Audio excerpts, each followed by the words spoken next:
Well, good morning, everyone. I'll set my mouse down. I'm Jan Erickson from Stepping Aside, and welcome to Somewhat Daily Tarot and Rune for the 27th day of June, 2019. Well, when next we meet, it will be July 1st. So we'll be out of June and into the 7th month of the year, where we'll be thinking in terms of balancing the shadow side with spirit, coming into balance. It's a month for magic, divination. If this is your first time here, welcome. I'm so glad you stopped by. Click subscribe. I'd love you to do that. And check out my blog at Stepping Aside over at imsteppingaside.com. I'd love you to check that out as well. It's just your basic witch blog. Well, I wouldn't say basic witch blog. There's some stuff on herbs, some stuff on cannabis, stuff on being an empath, some information on Reiki. There's a grimoire on it, a materia medica. So there's all kinds of things, really. Stuff on tarot and runes and other divination. A few rants here and there. There's that too. Anyhow, if you've come back, thank you so much. It's nice to see everyone. We're having a little bit of weather this week here on the high desert, so I sort of take my time out in the garden where I can find it in between the little spurts of rain that we're getting. Well, some of it actually rained pretty well, actually, yesterday, and I didn't have to really water in the garden, which was nice, other than things in pots and stuff. I planted this thing called snake bean, and it's not doing well where I have it planted, and so I dug it all up, and I planted it in a tall, a fairly good size black pot. So I don't know. We'll see. It's supposed to create big, long snakes. They're like, I don't know, 4 or 5 feet long, and you can eat them. So I guess I don't know if it's considered a delicacy. I don't know. I think I got it through Baker Creek. Anyway, it's not doing very well. So I suspect it's where I had it planted. So I'm hoping with, a better soil mix that it might actually start growing. I'd just love to have it grow all over the fence there where I have it planted. And I just set it right next to where it originally was. So it's going to grow up around, I have 8-foot gain fence around my medicinal herb garden, and that's where I have it planted. So hopefully it'll climb all over that fence. I have hops growing up next to it as well. So you've got hops growing there at the entrance. And so it's really a cool space. I've been reclaiming it this year. It kind of got away from me the last couple of years, last year in particular. And so I'm trying to find everything. So everything's still there. So that's good. And things are growing really well. And my wood betony is about to flower. And so I've been harvesting different things. I'm harvesting St. John's wort flower right now. And I've got an oil started. I'm doing a solar infusion on that. You don't have to put your oils when you're soaking herbs in oil. You don't have to put them in the dark. You can do a solar infusion. You can put it in the full sun and do it that way. Your jars don't have to become hermits. They're not mushrooms. So anyhow, when you do that with the St. John's wort flower, typically you don't infuse fresh herb into oil because it can emulsify. There's water content in fresh herb, and so it's no different than the concept of oil and water not mixing. Well, they don't. They separate. They can grow mold. I mean, it can do all kinds of things. And so if you're going to do that, you really need to cover it with cheesecloth so that some air can get through. And I think I actually need to maybe reduce some of the thickness on my cheesecloth. But I've got it out in the greenhouse, and I'm just letting it infuse out there. And when you do that, when you infuse it in the sunlight, it turns this lovely red color. And so it's in the process right now of turning. So it's only been out in the sun, I think, now for maybe about a week. And so I've got another 3 weeks to go at least, maybe another 2 after that. Just depends on how I want to do it. I don't know. I might leave it out there for 6 weeks instead of 4. But just to get the most, you know, red color I can get. But St. John's wort is a great herb. You know, it can be used for depression, mood elevation. It can be used for neuralgia. Topically, you can use it on sore joints, and again, neuralgia. If you got neuralgia in your feet, say you have peripheral neuropathy or something like that, you can use it topically. But you can take it, you know, in the form of teas. You can take it in the form of tinctures, which you can add to teas if you want. Or like me, I just stick it all in a shot glass and add water and take it that way. It's quicker. But it's just one of the most versatile herbs out there, and I highly recommend growing it. Make your own stuff. No need to buy it unless you just don't have it. You need it right away. If you can at all grow what you're going to create, if you're going to grow the herbs you're going to use in your tinctures and oils and salves and teas, you know, grow them yourself if you can, or have a place that you can wildcraft them, that you can go. In my case, I have 5 acres, so you know I can wildcraft a lot of stuff on my property. You know, I'm not so much into the fancy herbs, although they're nice. You know, give me a red clover blossom, a dandelion leaf, some cleavers, some chickweed, some plantain, and I'm happy. Goes my body. I even have my husband doing this, which is, you know, not really a stretch. I mean, but you know, you think guys don't necessarily want to drink herbal teas, but this guy does, and he's all the better for it. So he's a believer, one of those true believers. He's the kind of witch's consort that will dig me roots and bring them to me, and will bring me pretty rocks and things like that. So. But then we've been married for 40 years, so he's figured it out by now, I think. Anyway, let's get started with the first card for today. And again, we've been in a kind of a trend of self-awareness and understanding who we really are as spirit, and looking at other people instead of as the other side of self. Beginning that realization that the isms do not serve us at all. And this notion of division and separation and hate and seeing everybody as the enemy really isn't going to get us where we need to go. So, both materially and spiritually. Let's draw the first card.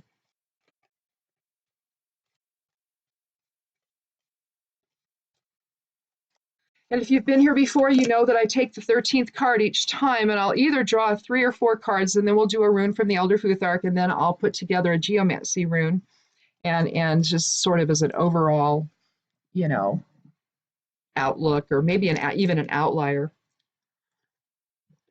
Just something, you know, like, hey, don't forget this. Well, we begin with the Fool. Card 0 of the Major Arcana. We see this young individual. You're not sure if it's a man or a woman. It's an androgynous individual taking the leap of faith through the abyss into form. The knapsack's over his shoulder. A white rose is in his left hand. The knapsack is sort of a reddish color, orangish color, so it denotes the masculine side of self, the white rose denoting the feminine side of self. The sun is shining above. Here the Fool is completely the representation of unified consciousness before it takes the leap of faith into form. You see his little dog there.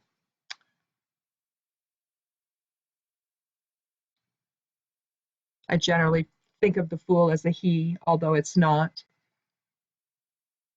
It's spirit about to jump into the abyss and focus itself into and coalesce itself into form. The Fool is about undeveloped potential. Anything is possible. Something new on the horizon. Taking a leap of faith.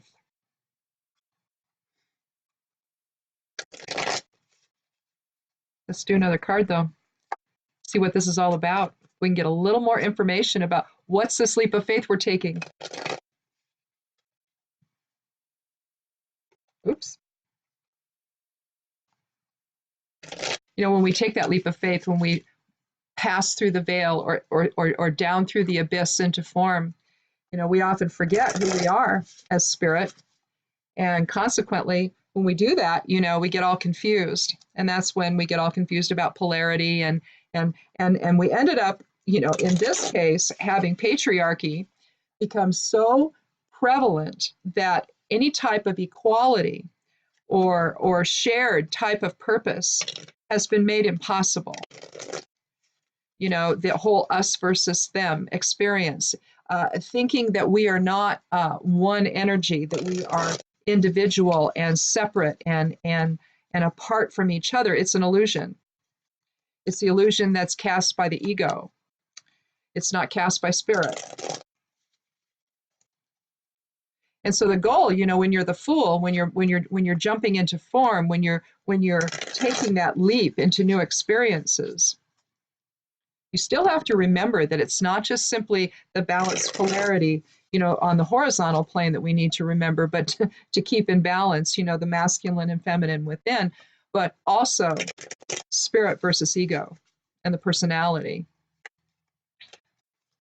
That also has to remain in balance. And we have to remember, you know, we've spent all the eons and eons and eons of existence, you know, not remembering who we are.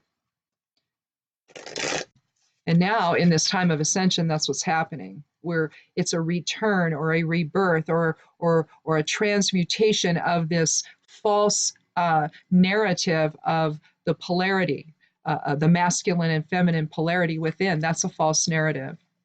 We aren't either or. And we need to start thinking in terms of wholeness.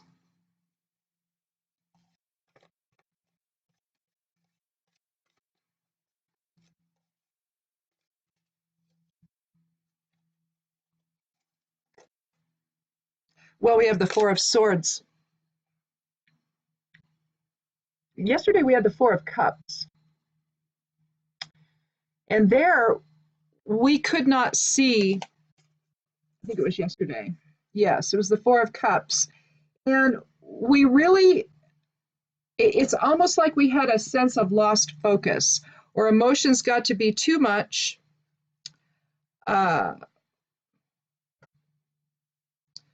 Loss of something rather here. What did I? Oh, innocence. That's what I put. Oh, yeah. Because we ended up with a Missio, the geomantic rune for loss. But here we're taking a respite out. We're letting our thoughts settle. Yesterday we were letting our emotions settle. We began in betrayal with the Three of Swords, if you'll recall. And so there was a betrayal, and then we had to take a time out, didn't we? And we had to let our emotions settle about all of it. And then, let's see, we drew the Four of Wands. So we had the Four of Wands as well. We also have Tiwas in here, but that was the rune. There, I think we stood in our own power, basically. And then I drew the Four of Wands. And so we had the Four of Cups and the Four of Wands, also the Three of Swords. And now here we have the Four of Swords. We see the Knight. He isn't dead. It's not like one of those caskets where they have the ceramic or concrete body of the individual inside on top. No, that's not what this is. But basically, he's taking a time out to let his thoughts settle and let his mind heal. Yesterday was about emotional healing after a difficult moment. You know, difficult moment because we were betrayed. There was a drama triangle, maybe jealousy, maybe, you know, somebody was gossiping about you, causing, quite a bit of heartache, really. And then we just decided to time out and let our emotions settle. And then we decided to stand in our own power and come back into balanced energy exchange with others. But here, we're taking a more intellectual focus. So if we combine that though with the Fool,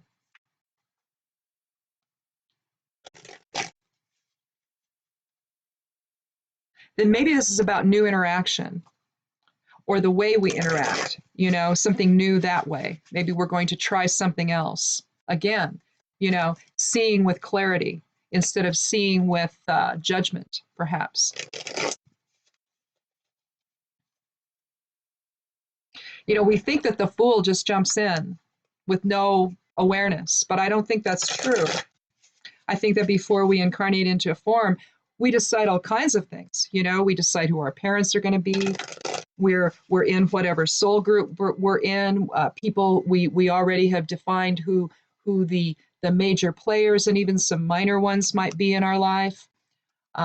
Not necessarily every single aspect of that's going and how it's all going to unfold. All of that can be quite random once we're here. But there really are very few coincidences in life. You know, we either they're playing a part in our own unfolding life or we're playing a part in theirs. So all of this is by agreement. So, you know, undeveloped potential, absolutely. But with a plan, definitely. That's why he's got a knapsack over his shoulder. You know, there's things inside that. That's part of the plan. That's part of the overall theme of what's going to happen here. So we don't go in with you know, our eyes are not completely, you know, closed here to our own personal truth. But then we get here, see, and then we have all of these other influences, you know, whether it's family or religion or educational or political or whatever, that shape our own belief systems and our perceptions. And pretty soon we're not thinking from the standpoint of our own source presence and judging everything by that or observing everything by that level of perception. Instead, it's all based on reaction, isn't it? So the creative aspect of self sort of takes a back seat to the reactive side of self. And that's what we mean by the vertical plane of mind, body, spirit alignment, you know, where spirit is actually informing the whole process. Otherwise, we tend to forget it's there.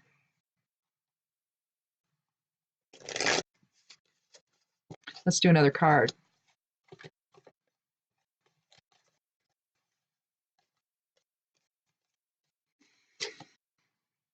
Well, we have the Chariot, seventh card of the major arcana. So two soul archetype cards. We have the Sphinx down below, dark and light, the dreidel in the center on the shield, the winged sun.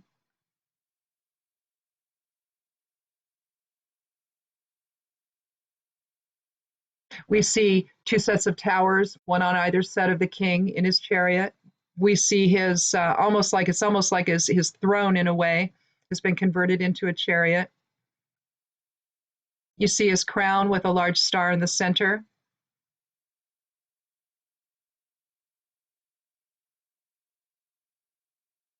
You see the two crescent moons on his shoulders.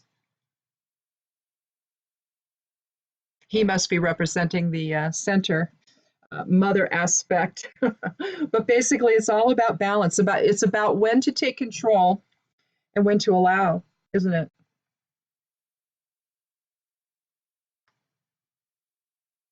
He's holding a scepter in his right hand.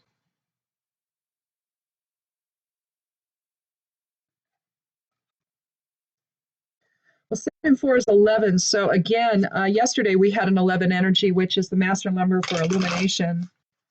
So I think that we need a new way of thinking, one that's balancing shadow side of self with spirit. As we take the leap into unknown territory, it's not unknown; it's familiar. It's where we belong. It's where we originate. The notion of unified consciousness, living in unity with other people, We don't always have to agree. We don't always have to like one another, but we can still have a shared purpose. And that's all we're really saying here. If the creator expresses itself or herself, if the great mother breathes out life, and we are the result of that out breath, basically, that exhale, then we're all the aspects of the great mother or the creator, aren't we? We couldn't be disunified no matter how hard we try. And we do, don't we? We try very hard at that, don't we? But whether we're talking inner balance or balance with others, balanced energy exchange with others, maybe we need to just take a little bit of time today and rethink some of that and reevaluate, how do we express ourselves that way? Are we in balance when we communicate with others? Are we having expectations of others that we shouldn't have? The Course in Miracles talks about special relationships, which when I got to that part in the text, now it took me 30 years to finish it, right? I'd read halfway and I do part of the student workbook, the daily workbook and all that. I do part of it. And then I'd get busy and I wouldn't go back to it. So eventually, 30 years later, after beginning it, I finally finished it a few years ago. And but one of the things that it talks about is special relationships. And what special relationships are, in terms of the Course in Miracles, is when we have expectations of others that they don't actually know anything about. We have a special relationship with someone when we think that they owe us something. I've done this for you, and now you need to do something for me. We don't let them know that. Okay. I mean, maybe they just thought you were doing something nice for them, but now all of a sudden they owe you and they don't even know it. But they know something's changed, but it's not ever defined, right? That's a special relationship. When you're responsible for my happiness, that's a special relationship. And we need to get rid of our special relationships, basically. In other words, we're making it all special when it isn't. We're giving things meaning that it doesn't need to have, We could stay more neutral in all of that. And when we do that, see, it keeps us in that creative mode. Let's do a fourth card. But I really think that that's what we're talking about. We're talking about, again, bringing ourselves into a different type of focus, a different type of belief system, one that's more balanced, where you know when to allow and when to take control. And most of the time, you should just be allowing.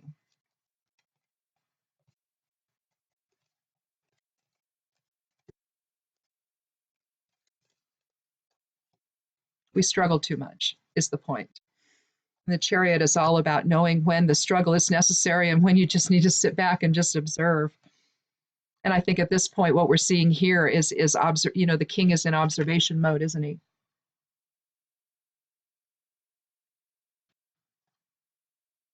Well, here we have the Page of Wands. So again, manifesting new will, manifesting new creativity.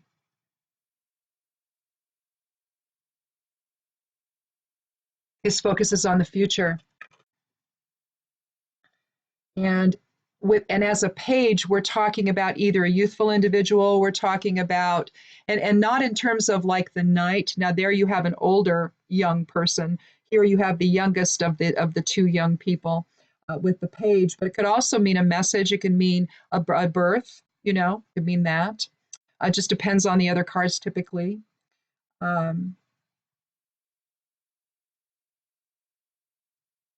But it's almost like we're going in a different direction, aren't we? We're going to manifest something new, something creative.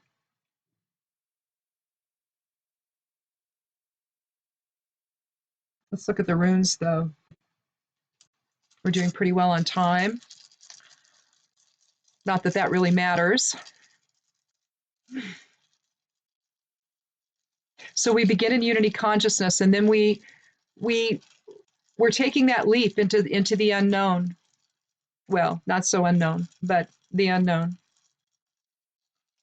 And then we're going to take a little bit of time out and rethink things, In fact, let's put the 4 before the Fool. Oops.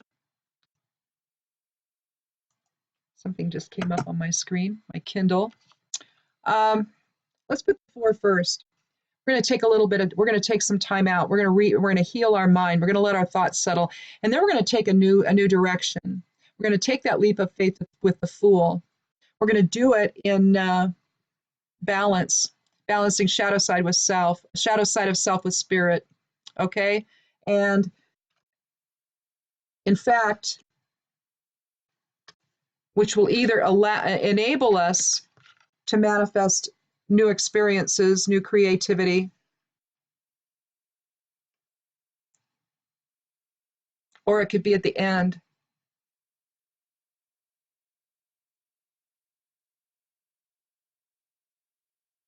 It's interesting because if you take a depiction of the scales, okay, then you've got the 7 is the numerological depiction of that, where the 4, the position number 4 within that, where you've got 1, 2, 3, 4, 5, 6, 7, right?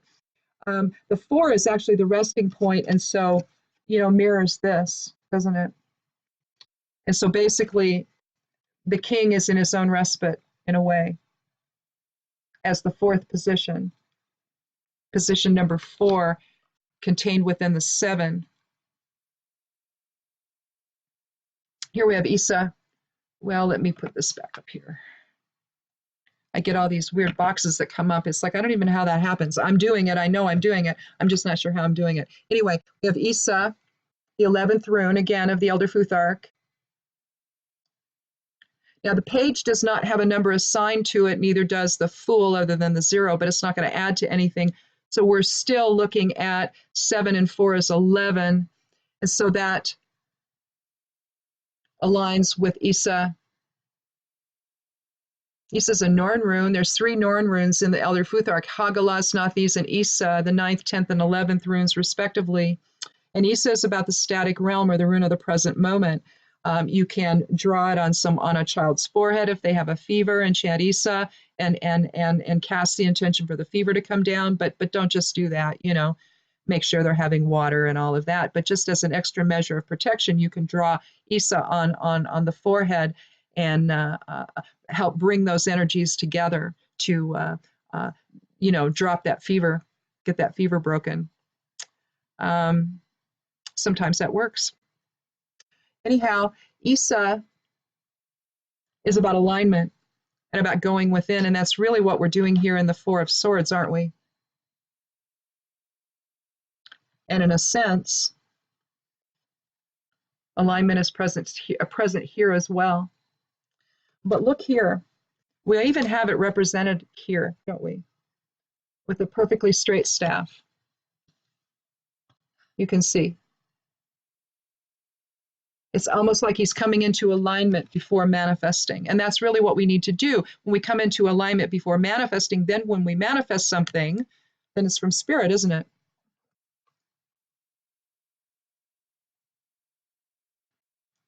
Again, I don't know where my boxes go. I don't know why they come up. I don't know why they appear and disappear. I don't know where they go. I have no idea. Now, yesterday, instead of drawing out the geomancy rune, I just simply, what I had done in the past is I had just created some, right? And so rather than drawing them out, I just decided to grab them and do that for you. Just show it to you that way rather than drawing it out. Isa, is pretty much contained within any of the Elder Futhark, any single line contained with in any of the runes. Isa will be, alignment and spirit is going to be a factor in all of them. So we're not going to draw out the different components of Isa because it's just a single line. It could be all of them. All the other 23 runes of the Elder Futhark could have Isa in them. So anyhow, let's see.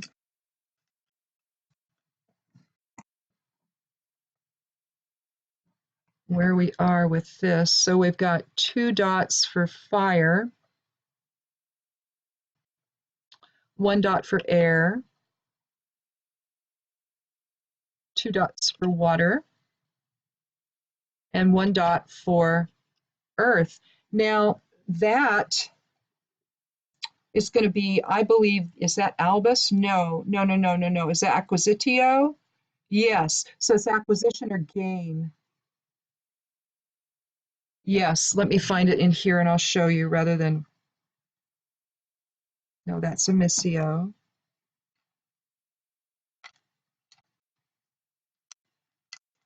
There's carcer. Oh, here, here.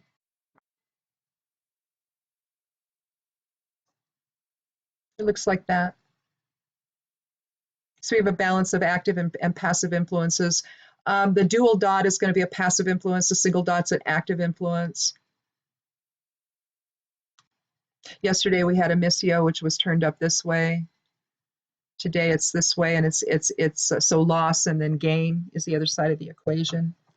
Again, you know, we're looking at basically energy here. This could be the addition of something. It could be wealth. It could be having to do with wealth, that type of gain, acquisition. But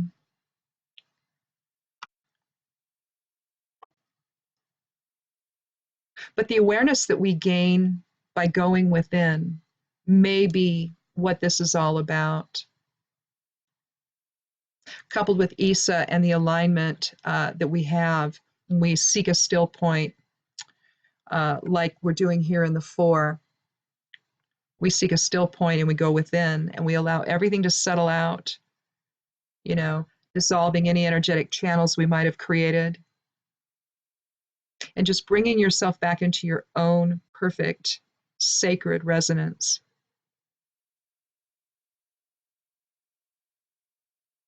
The gain that we, I don't want to say it that way. What we acquire when we allow is sometimes of greater value than if we try to control a situation. Most of the time we want to control because we're afraid. We're afraid something isn't going to go our way, perhaps. The outcome isn't going to be the way we want it to be. And so we try to control something. And sometimes the more we try to control, the worse it gets, right? Whereas if we would just drop resistance the way the Fool has and just take that leap of faith and understand that everything is going to be okay, no matter what it is, that we control how we see everything, we control our own perceptions of it. So we could be going through a miserable experience, but we still stay, you know, at a higher vibratory rate because we know that it's just simply there to teach us something. We don't have to become caught up in the anguish of the moment, in other words. And all too often, when we're trying to control something, when we're not in control of something, anguish is involved. And so it's one of the motivators that keeps us in that control, you know, type of energy.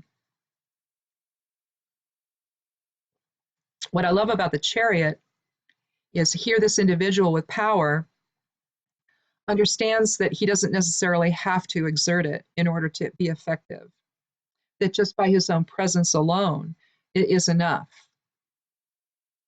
He doesn't have to control the outcome, doesn't always have to control the direction. And yet we all seem to want to do that, don't we? We're not just simply fine with, you know, getting in the car and taking a drive, ending up wherever, or heading in the direction of the sun, or taking a walk outside and just wandering about. We're not comfortable with that level of uncertainty and that level of unknown, basically. We can't just let the moment dictate whatever is going to happen.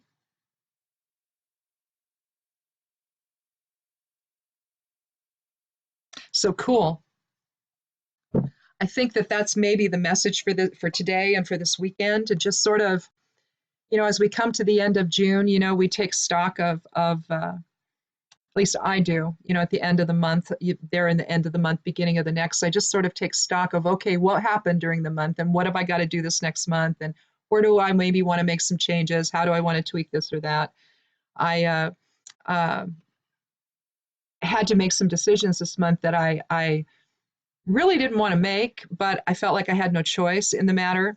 And so it's like the lesser of two evils. And so I've sort of reset the ship in a way, and I'm going to head in a little bit different direction with what I'm going to do. Um, Unfortunately, I have to own all of the decisions that I made, even though they were predicated upon the behavior of others, they were still within my purview to make a different decision.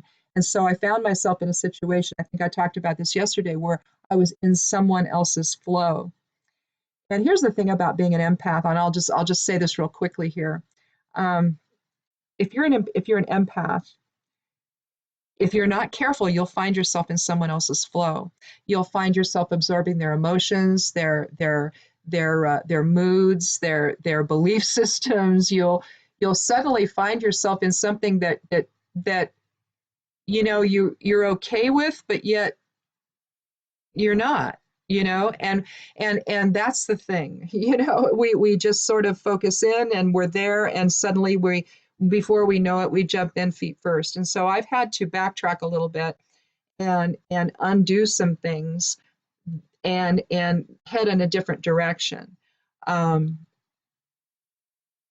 and I really think that it came down to the fact that I was in a I was emotionally and vibratorily in a situation where I could not be as attentive as I needed to be. And so now that I know I'm not really saying what this whole thing is, but it's a situation where I don't really want to, I don't want to do that, um, because now I'm shifting into something else.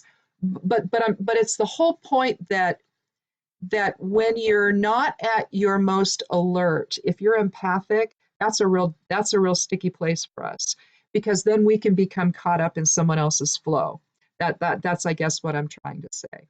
And so it really takes a certain level of mindfulness, particularly if you're in a new experience or a new setting where you're trying to get your bearings, which is what I was doing, trying to get my bearings and trying to understand, the reality of what was going on. And ultimately, I got caught up in someone else's flow.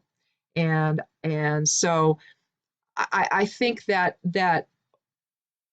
what this reading is trying to tell us, especially if you're empathic, take the time out to just sort of align back in your own source presence, to align in your own vibration. Let go of whatever focuses you have, dissolve the channels, let it all go, bring everything back home, essentially, you. And don't be afraid to say things like, I'll have to get back to you on that, you know, especially if you're empathic, because it's all too easy to get caught up in someone else's stuff.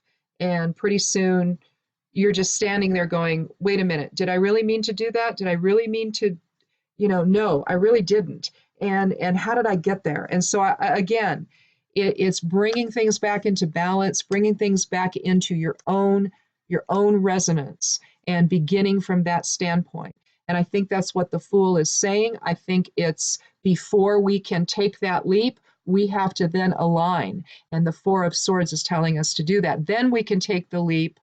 Then we can move forward in and make the proper choice as to whether or not we need to take control or allow. And then we can manifest something wonderful. But again, the Page of Wands also, if you're going to manifest something wonderful, make sure mind, body, spirit is in alignment.